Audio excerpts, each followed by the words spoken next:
মাথা ঠেকানো যাবে না। সিজদা করব কাকে? একমাত্র আল্লাহকে করব। অন্য কোথায় গিয়ে সিজদা করা মানে হলো নিজের ঈমানকে নষ্ট করা। অন্য কোথাও গিয়ে সিজদা করার মানে কি? ঈমানকে নষ্ট করা। এখানে অনেকে আছে মাজারে যায়, কবর জিয়ারতে যায়, গিয়ে সিজদা করে বাবাকে, আছে না? এই বাবাকে সিজদা করার দ্বারা কি বাবা কিছু পায়? না। আপনি কিছু পান না, বরং এতটুকু হয় নিজের ঈমানটা ধ্বংস হয়, ঈমানটা ধ্বংস। এখানে আমরা মাজারে যাব, কবরে যাব, সেখানে গিয়ে যারা মাইয়িত শুয়ে আছেন তাদের জন্য আমরা ইসালে সওয়াব করতে পারি, কবর জিয়ারত করে তাদের জন্য দোয়া করতে পারি, সূরা পড়ে তাদের রূহের জন্য আমরা হাদিয়া পাঠাইতে পারি। কিন্তু সিজদা করে তাদেরকে বড় কিছু মনে করার না। সবচেয়ে বড় কে? আল্লাহ।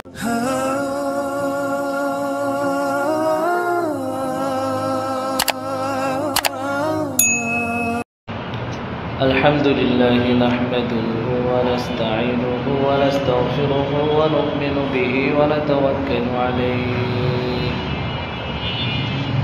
ওয়া নাউযু বিল্লাহি মিন শুরুরি আনফুসিনা ওয়া মিন সাইয়্যাতি আমালিনা মান ইয়াহদিল্লাহু ফালা মুদিল্লা লাহু ওয়া মান ইউদ্লিলহু ফালা হাদিয়া লাহু ونشهد أن لا إله إلا الله وحده لا شريك له ونشهد أن سيدنا وسندنا وحبيبنا ومولانا محمدا عبده ورسوله صلى الله تعالى عليه وعلى آله وأصحابه وبارك وسلم تسليما كثيرا كثيرا. أما بعد فقد قال الله تعالى في كلامه المجيد والفرقان الحميد: أعوذ بالله من الشيطان الرجيم. بسم الله الرحمن الرحيم. يا أيها الناس اعبدوا ربكم الذي خلقكم والذين من قبلكم لعلكم تتقون الذي جعل لكم الأرض فراشا والسماء بناء وأنزل من السماء ماء فأخرج به من الثمرات رزقا لكم فلا تجعلوا لله أندادا وأنتم تعلمون. صدق الله العلي العظيم وصدق رسوله النبي الكريم ونحن على ذلك لمن الشاهدين والشاكرين والحمد لله رب العالمين. سبحانك لا علم لنا إلا ما علمتنا إنك أنت العليم الحكيم. درود شريف. اللهم صل على محمد وعلى آل محمد كما صليت على إبراهيم وعلى آل إبراهيم إنك حميد مجيد. اللهم بارك على محمد وعلى آل محمد كما باركت على إبراهيم وعلى آل إبراهيم إنك حميد مجيد. الحمد لله. আল্লাহ তাআলার দরবারে লাখো কোটি শুকর ও সুজুদ। রব্বুল আলামিন আমাদেরকে মাগরিবের নামাজের পরে মসজিদে বসে কিছু কথা বলার আর শোনার তৌফিক দান করেছেন। শুকর আদায় করি আলহামদুলিল্লাহ। আমাদেরকে বসার তৌফিক দিয়েছেন কে? আল্লাহকে। আল্লাহকে, যিনি আমাকে আপনাকে আসমান জমিন সবকিছু সৃষ্টি করেছে। চাইতেও সৃষ্টি করেন, না চাইলেও সৃষ্টি করেন, এটা তার ইচ্ছা। তিনি যা ইচ্ছা করতে পারেন, যা ইচ্ছা করেন করতে পারেন। তো আমাকে আপনাকে সৃষ্টি করেছেন আল্লাহ। আচ্ছা, সৃষ্টি করার মধ্যেই তো দায়িত্ব শেষ নাকি?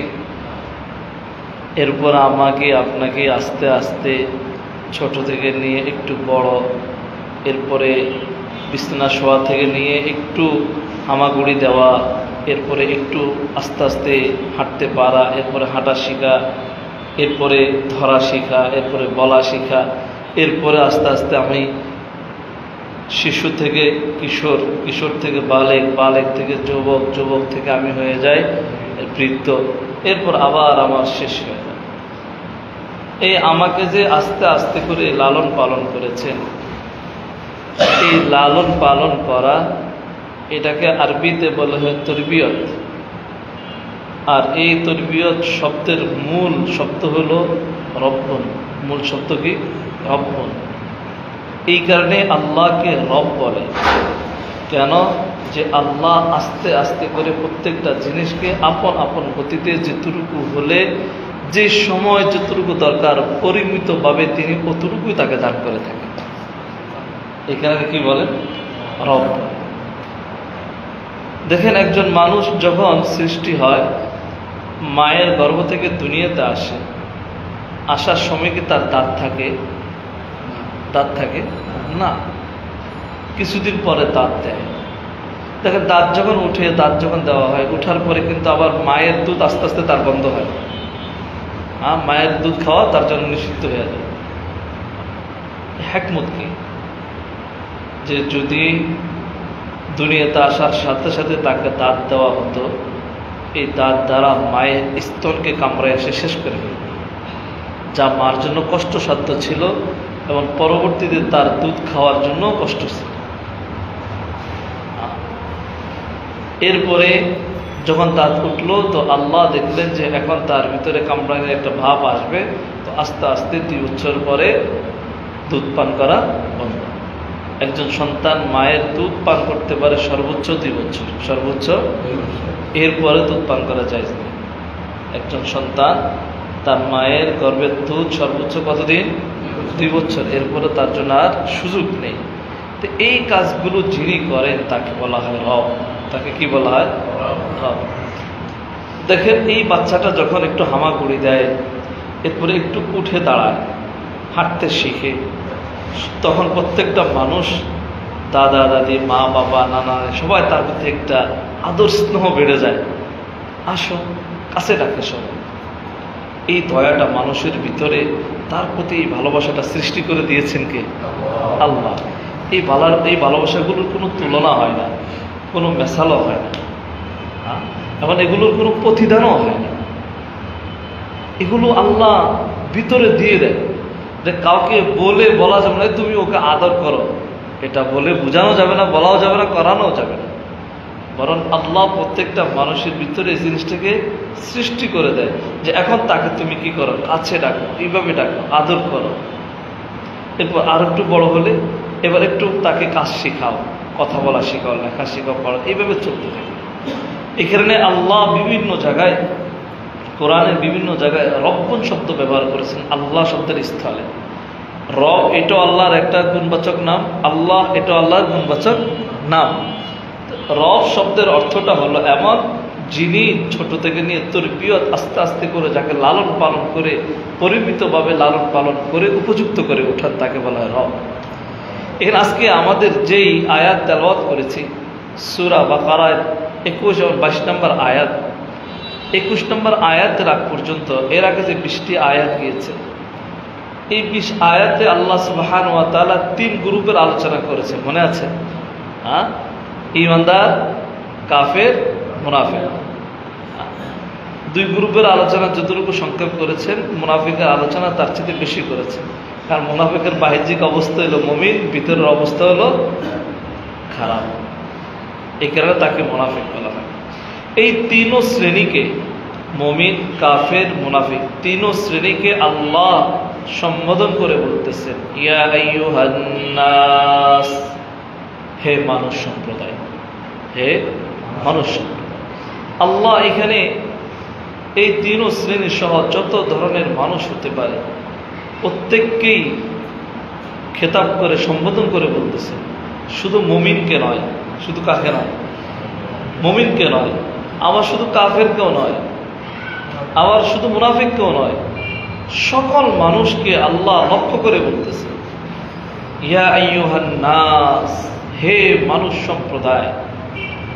তো এই মানুষের ভিতরে মুমিনও আছে, কাফেরও আছে, মুনাফিকও আছে। তার মানে এই আয়াতের প্রামাণিকতা হলো যে আল্লাহর এই আহ্বান শোনা প্রত্যেকের উপরে জরুরি। যদি এখানে শুধু মুমিনদেরকে বলতেন তাহলে কাফেরদের পক্ষ থেকে প্রশ্ন থাকতো, আল্লাহ তো আমাদেরকে বলে নাই। কাফেরদেরকে বললে মুমিনদের প্রশ্ন থাকতো, আল্লাহ তো আমাদেরকে বলে নাই। এটা আল্লাহ সবাইকে একসাথে বললেন, ইয়া আইয়ুহান নাস উ'বুদু রাব্বাকুম। সকল মানুষকে ডেকে সম্বোধন করে আল্লাহ একটা কথা শোনায় দিচ্ছেন, উ'বুদু, তোমরা ইবাদত করো, তোমরা ইবাদত করো, দাসত্ব করো, রাব্বাকুম, তোমাদের রব, তোমাদের রবের দাসত্ব করো তোমরা। কে তোমাদের রব? আল্লাযী খালাকাকুম, যিনি তোমাদেরকে সৃষ্টি করেছেন। যিনি কি করেছেন? সৃষ্টি করেছেন তোমাদেরকে। প্রশ্ন হতে পারে, আল্লাহ কি শুধু আমরা উম্মতে মুহাম্মাদি বা আমরা বাংলাদেশে যারা আছি এদেরকে সৃষ্টি করেছেন? না, আগেও সৃষ্টি করছেন। আল্লাহ জবাব দিচ্ছেন, ওয়াল্লাযীনা মিন ক্বাবলিকুম, যিনি তোমাদের পূর্ববর্তী যারা তাদেরকেও সৃষ্টি করেছেন। শুধু তোমাদেরকে নয়, তোমাদেরকে এবং তোমাদের পূর্বে যারা চলে গিয়েছে, এই সকলকে সৃষ্টিকারী যে রব, এই সকলকে সৃষ্টিকারী এবং পরিমিতভাবে এদেরকে লালন পালনকারী যে রব, এই রবের ইবাদত কর, এই রবের ইবাদত কর। তাহলে ইবাদত হবে কার? আল্লাহ। ইবাদত কি? স্বাভাবিকভাবে আমরা বুঝি ইবাদত হলো আল্লাহর দাসত্ব করা। এই দাসত্বটা বিভিন্নভাবে হতে পারে। কিছু ইবাদত হতে পারে ফরজ, কিছু ইবাদত হতে পারে ওয়াজিব, কিছু নফল। যেমন আমাদের জন্য ফরজ ইবাদত আল্লাহ করে দিয়েছেন দৈনিক 5 ওয়াক্ত নামাজ। ইফতারাযাহুন্না আল্লাহ 5 সালাওয়াত। আল্লাহ বান্দার উপরে 5 ওয়াক্ত নামাজকে ফরজ করেছে। কয় ওয়াক্ত নামাজ? 5 ওয়াক্ত নামাজকে ফরজ করেছে। এরপরে যাদের সম্পত্তি আছে বছরে একবার করে তাদের মালের উপরে যাকাতকে ফরজ করেছে। যাদের আরো সম্পত্তি আছে, হজ্জে বাইতুল্লাহ করার মতো যাদের শক্তি সামর্থ্য এবং আর্থিক সামর্থ্য আছে তাদের উপরে হজকে ফরজ করেছে। এরপরে রমজান মাসের রোজাকে ফরজ করেছে। এই ফরজ আমলগুলো আমাদের উপরে আল্লাহ দিয়েছে। এই ফরজ আমলের মাধ্যমে আল্লাহর ইবাদত করা যায়। আবার ওয়াজিব আমলের মাধ্যমে ইবাদত করা যায়, নফলের মাধ্যমে ইবাদত করা যায়। তো আমরা যে ইবাদত করব, অর্থাৎ আমাদের যত কিছু করার, আলহামদুলিল্লাহ শুকরিয়া আদায় করা, দান করা, যা কিছু আছে সব কিছু পানেওয়ালার মালিককে আল্লাহ। একমাত্র আল্লাহ আমাদের থেকে ইবাদতের উপযুক্ত। যেটা আমরা পড়েছি কালিমায়ে তয়্যিবা, লা ইলাহা ইল্লাল্লাহ মুহাম্মাদুর রাসূলুল্লাহ। লা ইলাহা ইল্লাল্লাহ, আল্লাহ ছাড়া ইবাদতের উপযুক্ত আর কেউ নাই। এটা আমাদের বিশ্বাস এবং এটা আমাদের আমল। যদি আল্লাহ ছাড়া অন্য কাউকে ইবাদতের উপযুক্ত মনে করা হয় তাহলেই এটাকে বলা হয় শিরিক, সাথে সাথে ঈমান নষ্ট হয়ে যাবে। লা মা'বুদা ইল্লাল্লাহ ওয়া লা খালিকা ইল্লাল্লাহ। আল্লাহ ছাড়া কোনো মাবুদ নাই, আল্লাহ ছাড়া কোনো খালিক নেই। এটা আমার আর আপনার ইবাদতের সর্বোত্তম হলো নিজেকে ঝুঁকে দেওয়া, যেটা আমরা নামাজের মধ্যে আল্লাহর কুদরতি পায়ে নিজেদের সিজদাকে লুটিয়ে দিই। আমার আর আপনার এই কপাল আল্লাহর কুদরতি পায়ে আল্লাহকে আমরা সিজদা করি। আমাদের এই কপাল অন্য কোনো জায়গায় আর সিজদাগুলো অবনত হতে পারে না। এই সিজদার জন্য, কপালকে ঠুকে দেওয়ার জন্য, অবনত করার জন্য স্থান একমাত্র একটি, সেটিকে আল্লাহ। সেটাকে আর কারো সামনে না, কোনো মাজারে না, কোনো বাবার সামনে না, মায়ের সামনেও না, কোনো ঘরে ঢুকতেও না, কোনো পীরের কাছেও না। কোনো এমপি মন্ত্রী, কোনো পীর মাশায়েখ আলেম ওলামা কারো কাছেই মাথা ঠেকানো যাবে না। সিজদা করব কাকে? একমাত্র আল্লাহকে করব। অন্য কোথায় গিয়ে সিজদা করা মানে হলো নিজের ঈমানকে নষ্ট করা। অন্য কোথাও গিয়ে সিজদা করার মানে কি? ঈমানকে নষ্ট করা। এখানে অনেকে আছে মাজারে যায়, কবর জিয়ারতে যায়, গিয়ে সিজদা করে বাবাকে, আছে না? এই বাবাকে সিজদা করার দ্বারা কি বাবা কিছু পায়? না। আপনি কিছু পান না, বরং এতটুকু হয় নিজের ঈমানটা ধ্বংস হয়, ঈমানটা ধ্বংস। এখানে আমরা মাজারে যাব, কবরে যাব, সেখানে গিয়ে যারা মাইয়ে শুয়ে আছেন তাদের জন্য আমরা ইসালে সওয়াব করতে পারি, কবর জিয়ারত করে তাদের জন্য দোয়া করতে পারি, সূরা পড়ে তাদের রূহের জন্য আমরা হাদিয়া পাঠাইতে পারি। কিন্তু সিজদা করে তাদেরকে বড় কিছু মনে করেন না। সবচেয়ে বড় কে? আল্লাহ। সিজদা পাওয়ার উপযুক্ত তাই আমার এই পবিত্র কপাল ঠেকবে একমাত্র আল্লাহর সামনে, ঝুঁকবে একমাত্র আল্লাহর সামনে, অন্য কারো সামনে আমার এই কপাল ঝুঁকতে পারে না। এখানে আমাদের ইবাদতটা হওয়া চাই একমাত্র কার জন্য? এবং ইবাদতের পদ্ধতি কি হবে? ইবাদতের পদ্ধতি যদি রাসূলুল্লাহ সাল্লাল্লাহু আলাইহি সাল্লাম যে তরিকা বাতলাই দিয়েছেন ওই তরিকা অনুযায়ী হয়, তাহলে আমাদের ইবাদত কাজে লাগবে। কিন্তু যদি ওই তরিকা অনুযায়ী না হয়, ইবাদত কাজে আসবে।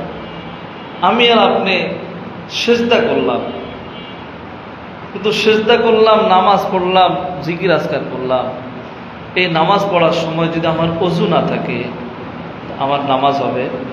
এই সিজদায় আমার কোনো লাভ আছে? না, এই সিজদায় আমার কোনো লাভ হবে। এখানে তরিকা থাকতে হবে সুন্দর। তরিকা যদি আমার সুন্নতের খেলাফ হয়ে যায়, তাহলে সেই তরিকায় আমার এই ইবাদত আমার কোনো কাজে আসবে না। আমি দান করব, সদকা করব, আমি কোন খাতে দান করতেছি এটা আমার দেখা দরকার।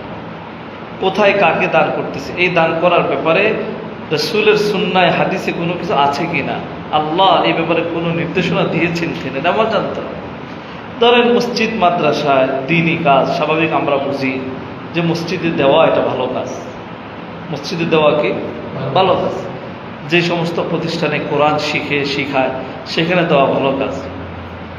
কিন্তু এই একই কাজে যদি আমরা ওই যে বাৎসরিক কিছু অনুষ্ঠানে দিয়ে দিই, যেমন আগামীকালকে আছে ঈদে মিলাদুন নবী, যেটা শরীয়ত সমর্থিত না, সেখানে দেওয়া এটা কি হবে না? জায়েজ হবে না।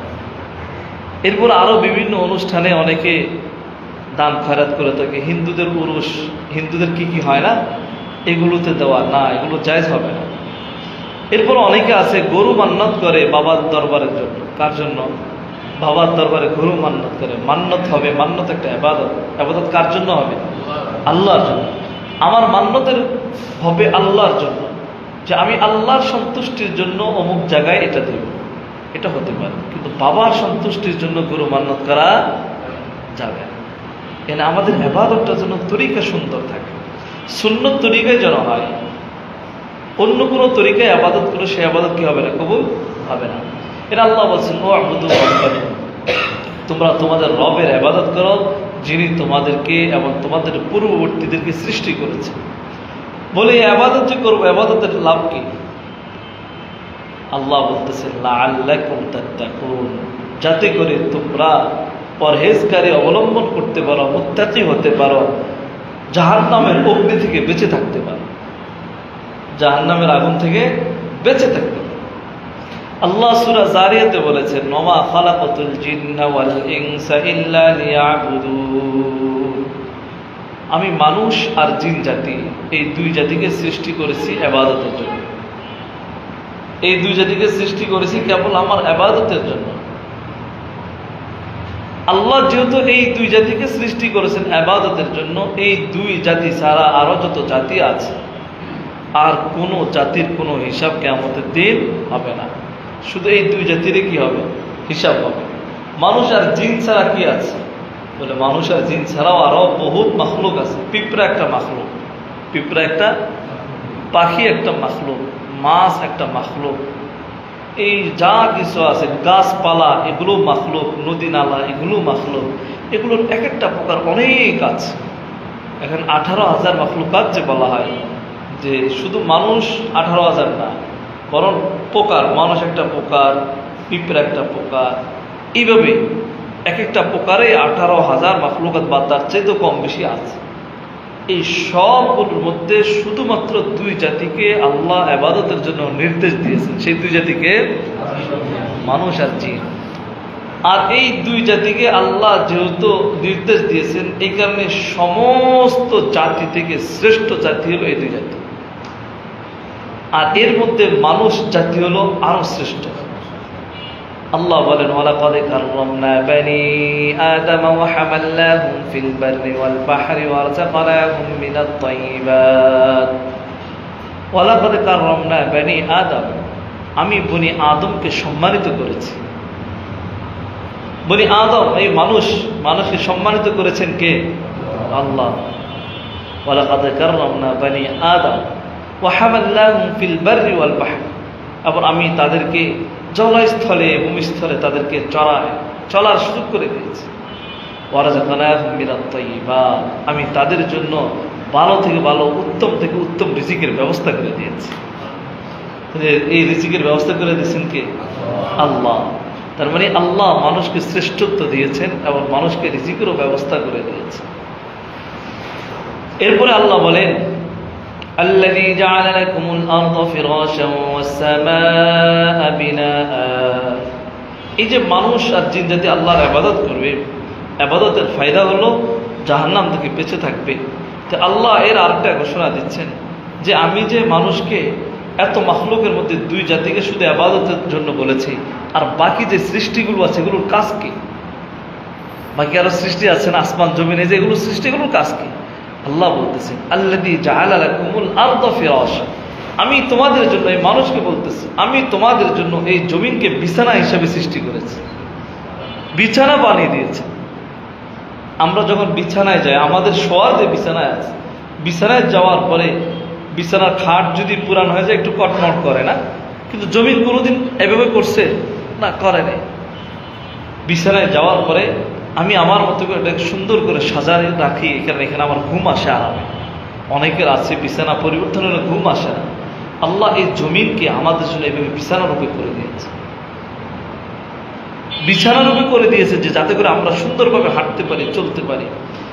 এই জমিন কোনোদিন আমাদেরকে বলে নেই যে এই তুমি আমার উপরে হাঁটো না। হ্যাঁ, সে আল্লাহর কাছে ফরিয়াদ করতে থাকে, কোনো নাফরমান বান্দা যদি জমিনের উপর দিয়ে হাঁটে, তখন আল্লাহর কাছে অভিযোগ করে, আল্লাহ এই নাফরমান থেকে আমাকে হেফাজত। কিন্তু আমাকে আপনাকে কোনোদিন এই জমিন বলে নেই, বা আল্লাহ তাদেরকে ওই শক্তি দেয় নেই যে তুমি আমার উপরে চলো না, আমার উপরে হাঁটো না। আর এই জমিনকে আল্লাহ আমাদের জন্য নির্ধারণ করে দিয়েছে, আমাদের অধীন করে দিয়েছে। এখানে জমিনের উপরে আমরা যখন খন্তা মারি, আমরা যখন দাও মারি, আমরা যাই কিছু মারি, কোদাল মারি, তখন এই জমি কোনো আওয়াজ করতে পারে না, আমাদেরকে না করতে পারে না।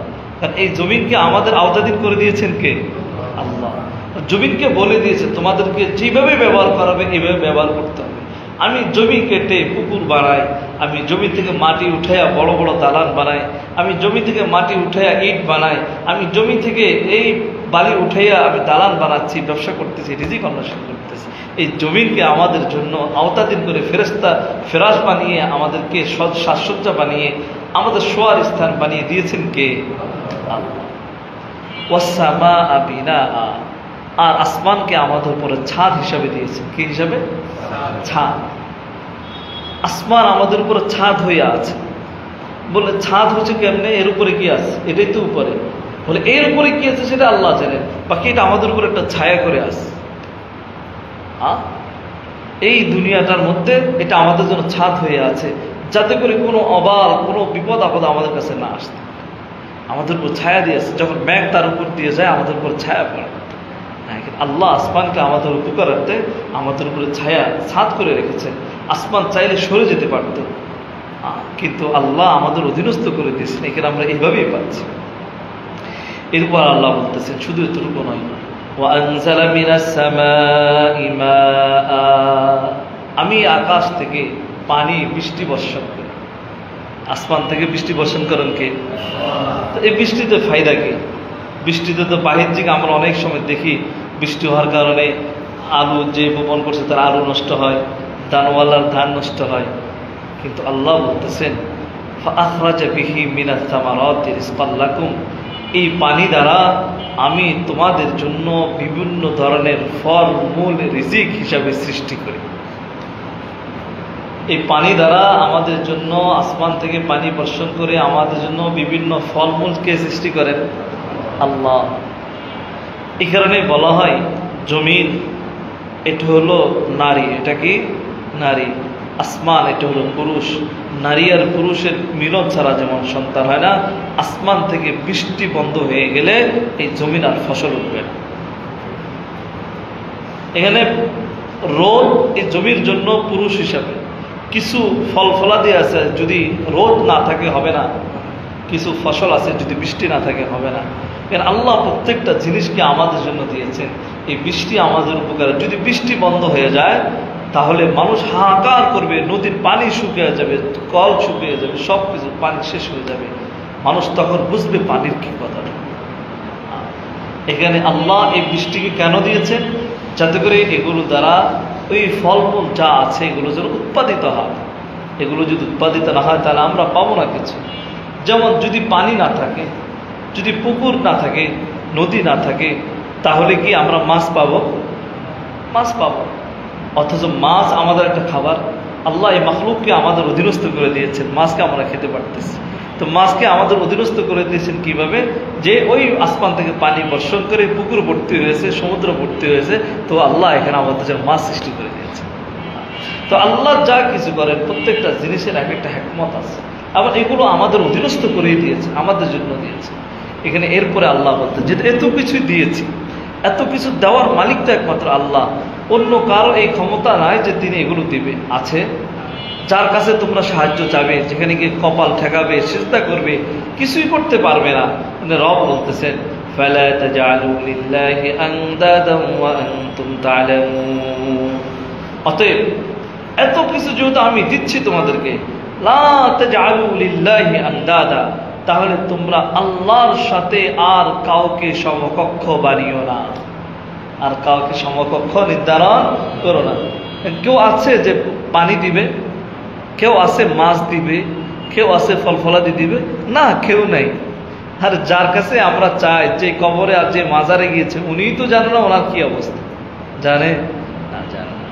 এই কারণে এগুলো নিজেদেরকে ঈমান নষ্ট করা, নিজেদের ঈমানকে হেফাজত করার জন্য উচিত যে আল্লাহর সাথে কোনো সমকক্ষ নেই এই বিশ্বাস রাখা।